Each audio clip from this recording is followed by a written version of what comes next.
YCP నాయకుల వైఖరిని చూస్తే, వాళ్ళ పార్టీ హ్యాండిల్ చూస్తే కనుక ప్రభుత్వం మీద దుమ్మెచ్చిపోయడానికి మాత్రమే వాళ్ళు పనిచేస్తారు తప్ప ప్రజల కోసం అధికారంలో ఉన్నప్పుడు కూడా వాళ్ళు ప్రజల కోసం పనిచేసింది ఏమీ లేదు సార్. ప్రతిదీ కూడా ఇవాళ ప్రజలు బాధ్యతలు చేస్తున్నారు.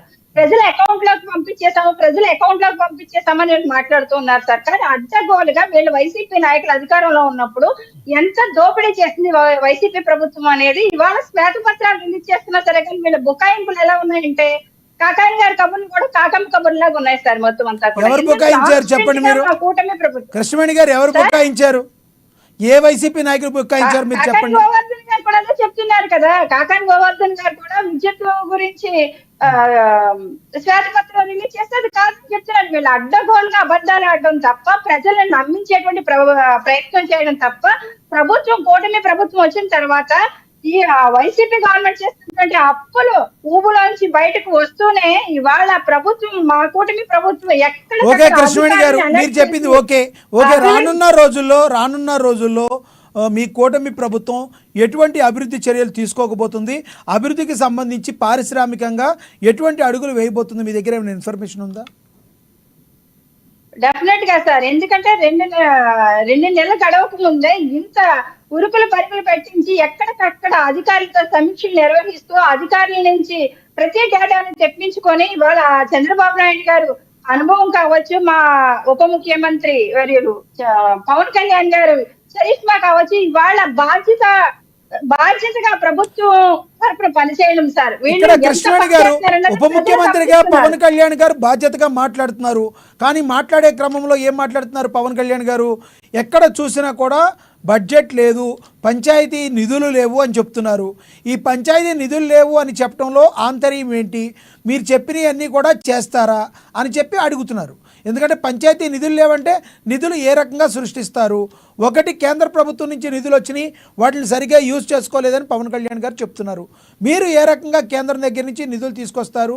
ఎంత కాల పరిధిలో మీరు త్రాగునీరు కానీ సాగునీరు కానీ కరెక్ట్గా ఇస్తారు? విద్యా వైద్యం డెవలప్మెంట్లో ఎంత త్వరగా కృషి చేస్తారు అనేది ఇది వైసీపీ వాళ్ళు ఇంకొకళ్ళలో కాదు, ప్రతి సామాన్య మానవుల్లో కూడా ఉంది. ఎందుకంటే మీకు తెలుసు, ఒకళ్ళు బాగా ఉపవాసం ఉన్నారు అనుకోండి, ఒక వ్యక్తి ఎవరైనా అన్నం పెట్టిన తర్వాత నువ్వు స్లోగా తిను అంటే ఎవరి వల్ల కాదు. ఆకలితో ఉన్నవాడు ఎలా తింటాడో ఆ రకంగా గత ప్రభుత్వం సరిగ్గా మమ్మల్ని పాలించలేదు అనుకున్న ప్రజలు ఈ రోజున మీకు ఇచ్చిన తర్వాత మాకు తొందరగా వడ్డిస్తే బాగుండు, మేము ఎప్పుడు తిందామా అనుకుంటారు. సార్ ఇక్కడ మనం చూసుకోవాల్సింది ఏంటంటే పెన్షన్ సార్ ఇచ్చిన మాట తప్పకుండా పెన్షన్ లో ఎలా అయితే 2 days లో కంప్లీట్ చేశారో అలాగే చేయడం కోసం ఇవాళ వైసీపీ గవర్నమెంట్ లాగా అప్పులు ఊపిలో ప్రజల్ని ముంచేయడం కాకుండా అభివృద్ధి దిశగా అడుగులు వేసేటప్పుడు ఆచితూచి అనుభవంతో అడుగులు వేసినప్పుడే అప్పులు కుప్పలు పేరుకుపోకుండా ప్రజల్ని అభివృద్ధి పదంలో తీసుకెళ్ళడానికి అవకాశం ఉంటుంది సార్. అది ప్రజలు కూడా అర్థం చేసుకుంటున్నారు. చాలా మంది అధికారులు కూడా పరుగులెట్టి మా కూటమి ప్రభుత్వంలో పనిచేస్తూ ఉన్నారు సార్. ఎందుకంటే వైసీపీ నాయకులు ఒక్కరు స్థిరపడ్డారు తప్ప ప్రజలు ఎవరు కూడా స్థిరపడలేదు. 5 సంవత్సరాల్లో వైసీపీ గవర్నమెంట్ చేయలేని గతంలో జరిగింది వదిలేండి కృష్ణవేణి గారు. ఇప్పుడు అడిగేది మీ ప్రభుత్వం అభివృద్ధిలో ఎలా ముందుకు వెళ్తుంది? గతంలో వాళ్ళు చేయకపోబట్టే కదా మీకు ఇచ్చారు, ఇంకా వాళ్ళు ఏం చేయలేకపోయారని చెప్పడంలో అర్థం లేదు కదా. ఇప్పుడు మీరే ఎప్పటి నుంచి స్టార్ట్ చేస్తారు అనేదే క్వశ్చన్.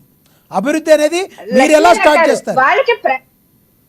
వాళ్ళకి 5 సంవత్సరాలు టైం ఇచ్చినటువంటి ప్రజలు కనీసం మాకు 5 నెలలైనా టైం ఇవ్వరు సార్. అసలు మేము ప్రారంభించడానికి అడుగులు వేయడానికి పుట్టిన బిడ్డ ఆ రోజే పరిగెట్టాలంటే ఒలింపిక్ మెడల్ తీసుకురావాలంటే ఒక 5 నెలలు 6 నెలలు టైంలో మీరు ముందుకెళ్తానని చెప్తున్నారు అంతే కదా.